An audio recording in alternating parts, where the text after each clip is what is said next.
गरीब किसान के धन की कहानी। रामू और श्यामू दो अच्छे पड़ोसी थे। रामू बेहद गरीब किसान था, जबकि श्यामू अमीर पैसे वाला बड़े मकान का मालिक था। रामू भले ही गरीब था, लेकिन वह अपने को हमेशा खुश और आराम महसूस करता था। वह कभी भी रात में सोते समय कभी घर की खिड़कियां या दरवाजे बंद करके नहीं सोता था। उसे किसी भी प्रकार की चिंता नहीं थी। वह पूरी रात आराम से गहरी नींद में सोता था और इसी प्रकार उसका जीवन शांतिपूर्ण कट रहा था। जबकि इसके ठीक उलट श्यामू इतने धनवान होने के बावजूद हमेशा तनाव में रहता था। वह पूरी रात खिड़कियों के दरवाजे को बंद करके भी सो नहीं पाता था।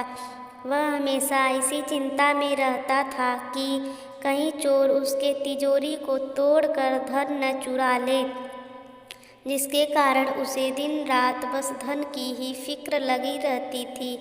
एक दिन की बात है, श्यामू रामू से मिला तो श्यामू बोला, तुम हमेशा गरीबी में ही रहते हो, मुझसे कुछ धन ले लो और तुम भी अपना जीवन सुखपूर्वक गुजारो।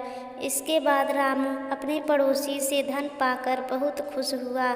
उसने न जाने कितने सपने देखे और इस प्रकार रात भी होने को आई। फिर धन को घर में छिपाकर खिड़कियों दरवाज़ों को अच्छी तरह से बंद करके बिस्तर पर सोने को चला गया। लेकिन उसे आज नींद ही नहीं आ रही। उसका मन बार बार मिले धन पर ही जाता था।